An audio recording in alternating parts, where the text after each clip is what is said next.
CSS aspirants को मेरा सलाम। जैसा कि मैंने अपनी लास्ट वीडियो में बताया था कि सीएसएस के एग्जाम डिले नहीं होने जा रहे और फिर उसके बाद फेडरल पब्लिक सर्विस कमीशन ने एक सर्कुलर नोटिस भी कर दिया जिसमें वाज़िह तौर पे बता दिया कि सीएसएस 2025 के एग्जाम शुरू होने जा रहे हैं 15 फरवरी 2025 को।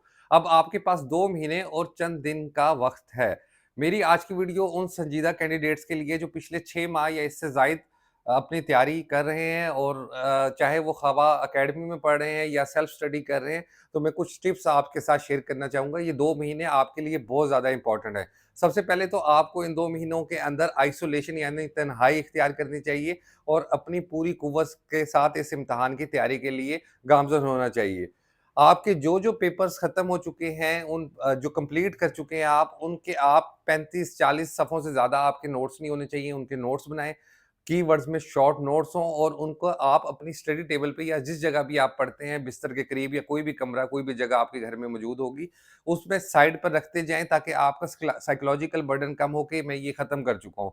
मिसाल के तौर पे अगर आप पॉलिटिकल साइंस को मुकम्मल कर चुके हैं या आईआर को मुकम्मल कर चुके हैं, तो आपको उसको अब फाइनली फाइनली क्लोज़ कर देना चाहिए। यूँ ही आप उसे फाइनली क्लोज़ करेंगे तो आपके ब्रेन को, माइंड को ये मैसेज जाएगा कि जी मेरा ये पेपर कंप्लीट हो चुका है। मैं इसकी मुकम्मल तैयारी कर चुका हूँ, तो आप एक रिलैक्सेशन की फ़ील आपके अंदर आएगी और आपके लिए बाकी सब्जेक्ट को कवर करना आसान होगा। आप उसके कीवर्ड्स में मैं दोबारा ये बात रिपीट कर रहा हूँ क्योंकि एक इम्पोर्टेंट बात है कि उसके कीवर्ड्स में शॉर्ट और 35 से 40 सफ़ों से ज़्यादा उसके ना हो। मसलन अगर इस्लामियात के आपने नोट्स बनाए हैं, तो अब आपको शॉर्ट नोट्स बनाने हैं। उन शॉर्ट्स नोट्स को जल्दी-जल्दी बना के आपने अपनी साइड टेबल पे रख देना है और उसके 3 या 4 दिन के बाद आपने रिवीजन करनी है ताकि आपको चीज़ें अज़बर हो जाएँ।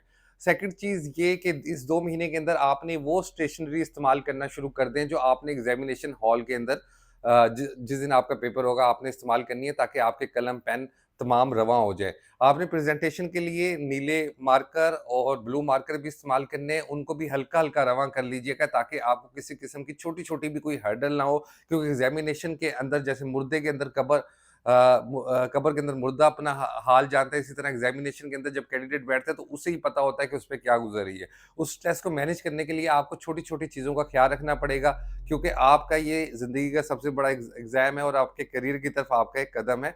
तो आपको ये प्रेज़ेंटेशन होगी, आपकी स्टेशनरी होगी, आपको इसकी पहले से प्रैक्टिस करनी पड़ेगी। जो मोस्ट इम्पोर्टेंट थिंग है, जो मेरे कैंडिडेट्स में देखने में आई है, स्टूडेंट्स को देखने में आई है, वो ये है कि आप बाज़ दफ़ा स्टूडेंट्स के पास मटेरियल भी बहुत होता है, कंटेंट भी बहुत होता है, लेकिन उसकी राइटिंग स्पीड बड़ी कम होती है। ख़ास तौर पे वो स्टूडेंट्स जो यूनिवर्सिटीज़ के अंदर ऐसी डिग्रीज़ करते हैं जिसमें कम लिखना पड़ता है, कंसेप्चुअल स्टडी करनी पड़ती है, तो वो लिखने की हैबिट उनकी ख़त्म हुई होती है।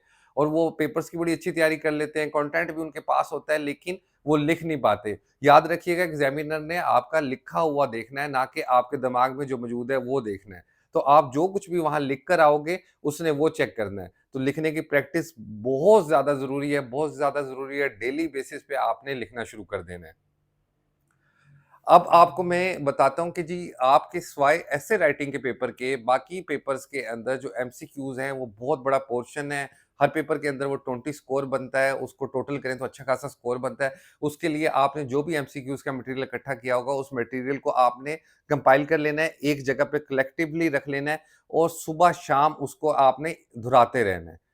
ताकि आपको वो चीज़ें अज़बर हो जाएँ और आपके एमसीक्यूज़ आपको एक अच्छा स्कोर देके जाएँ और आपके आने वाले आपकी एलोकेशन के अंदर आपका जो मनपसंद ग्रुप हो, पुलिस ग्रुप हो, कस्टम हो, जो भी आप चाहते हैं, उस ग्रुप के अंदर आपकी एलोकेशन आसानी के साथ हो जाए।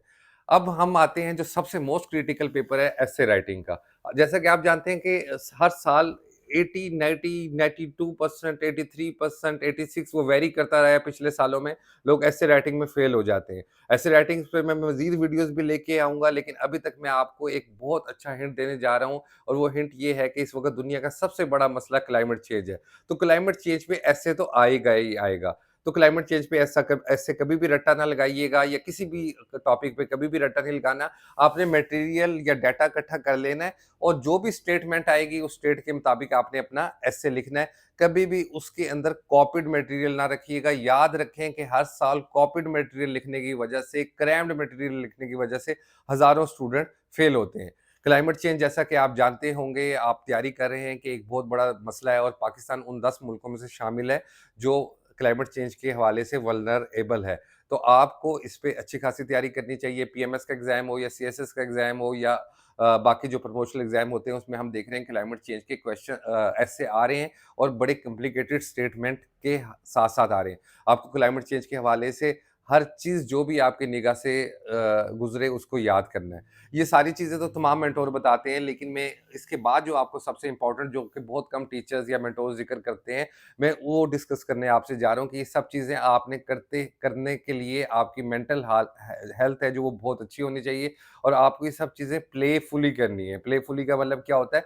लाइट हार्टेड होके आपको ये चीज़ें करनी है। आपको स्ट्रेस नहीं लेना, स्ट्रेस आपके पास ज़रूर आएगा, स्ट्रेस भी नेचुरल सी चीज़ है, तो आपने स्ट्रेस को लाइटली प्लेफुली मैनेज करना है। हँसते-खेलते आपने ये चीज़ों को तैयार करना है। आप अगर बहुत ज़्यादा सीरियस हो गए या चीज़ों को कंप्लीट करोगे, तो आप अल्टीमेटली स्ट्रेस लोगे और जब आप स्ट्रेस लोगे, आपको चीज़ों को तैयार करना, आपको एग्ज़ाम को तैयार करना बड़ा मुश्किल हो जाएगा। सबसे पहले मैं दोबारा रिपीट कर दूँ, आपने आइसोलेशन इख्तियार करनी है, दूसरी चीज़ आपने राइटिंग स्पीड पे अब तवज्जो देनी है, तीसरा आपने चीज़ों को अब क्लोज़ करना है और चौथी चीज़ आपने कम से कम ऐसे राइटिंग की प्रैक्टिस करनी है, ऐसे राइटिंग और प्रेसी राइटिंग की। अगर आपके पास कोई साहब मौजूद हो तो इवैल्यूएशन ज़रूर करा लीजिएगा। मैं तो अपने कैंडिडेट को 100 प्रेसी किए बगैर नहीं छोड़ता, लेकिन अब आपके पास टाइम नहीं है तो आप 100 ना करें, कम से कम 25 प्रेसी की ज़रूर प्रैक्टिस करें, ताकि आपकी राइटिंग स्टाइल इम्प्रूव हो और आपके अंदर प्रेसी का स्कोर भी आपका अच्छा आए। आइसोलेशन जब आप इख्तियार करेंगे तो आइसोलेशन के अंदर आपने कंप्लीट ये तवज्जो देनी है कि आप अपने ये 2 महीने अपनी ज़िंदगी से एक किस्म के माइनस कर दें और आपके ज़हन में सिर्फ़ आपका गोल होना चाहिए और आप अपनी मेंटल हेल्थ को इम्प्रूव करें। ये जो हमारा माइंड है, आप इसको जो चीज़ देंगे, अगर आप इसको स्ट्रेस देंगे तो स्ट्रेस मल्टीप्लाई करके आपको वापस कर देगा। अगर आप इसको अपना प्लेज़ेंट मूड देंगे तो प्लेज़ेंट मूड आपको ये वापस करेगा।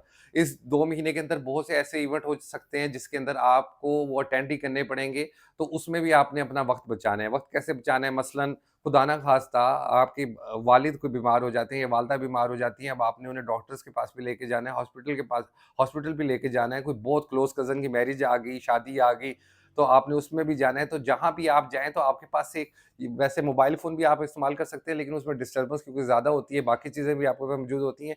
आप कोई एक चीज़ एक चिट पे लिख लें और वो चीज़ आप जैसे मसलन आपको कोई विटामिन ए याद करना है जनरल स्टडीज़ के लिए, साइंस एबिलिटी के लिए, तो आप वो चीज़ें साथ रख लें और उसे आप गाड़ी में जाते हुए, बाइक पे जाते हुए या डॉक्टर का वेट कर रहे हो, तो आप वो चीज़ें दोहराते रहें। आप किसी भी जगह जा रहे हो, आपकी इंटेंशन ये होनी चाहिए यार मुझे नॉलेज गेन करना है, किसी वक़्त कुछ भी आ सकता है। अगर हम 2017-18 का आईआर का पेपर देखें तो उसमें हमें शायद पेप्सी या कोका कोला की हिस्ट्री पूछ ली थी। तो आप जितनी ज़्यादा रीडिंग करोगे, जितना ज़्यादा एक्सपोज़र होगा, जितना ज़्यादा आपका माइंड शार्प होगा कि आप जहाँ जा रहे हो, जो इवेंट कर रहे हो, इनेविटेबल कुछ जगह जाना पड़ गया आपको, आपका जाना नागुज़ीर है, तो आप वहाँ भी कुछ ना कुछ हासिल करके आओ। आप डॉक्टर के पास बैठे हो, वहाँ पे कोई बैनर लगा हुआ है, हॉस्पिटल बैठे हो, वहाँ पे कोई बीमारियों की तफ़सील लिखी हुई है, कोई मेडिसिन की तफ़सील लिखी है तो उसे पढ़ना शुरू कर दो। किसी मेन्यू इवन अगर आप मेन्यू में कोई रेस्टोरेंट जाते हो, वहाँ पे कोई मेन्यू आप पढ़ते हो, उसमें आपको कोई नया लफ्ज़ मिलता है, उसको आप देखो कि इसका क्या मतलब है, इसका क्या तर्जुमा है। यानी आपने ज़रूरी नहीं है कि 12, 13, 14 घंटे पढ़ना है। आपने अपने लाइफ़स्टाइल को चेंज करना है। आपके पास हर वक़्त दिमाग में सीएसएस से रिलेटेड, नॉलेज से रिलेटेड, जनरल नॉलेज से रिलेटेड, इंटरनेशनल रिलेशन से या आपके कोई भी ऑप्शनल सब्जेक्ट है, उससे रिलेटेड आपके पास मटेरियल होना चाहिए। अपना ढेर सारा ख़्याल रखिएगा, अपना वक़्त बिल्कुल ज़ाया ना कीजिएगा। मैं ऐसे राइटिंग पे मज़ीद वीडियोज़ लेके आऊँगा और मैं कोशिश करूँगा कि आपको क्रैम्प्ड मटेरियल ना दूँ, बल्कि आपको एक ख़ाका ज़रूर बता दूँ कि आपने ऐसे कैसे लिखना है, क्या-क्या चीज़ें आपको लिखनी चाहिए और किन-किन चीज़ों का ख्याल रखना चाहिए। ध्यान रखिएगा। अल्लाह हाफ़िज़।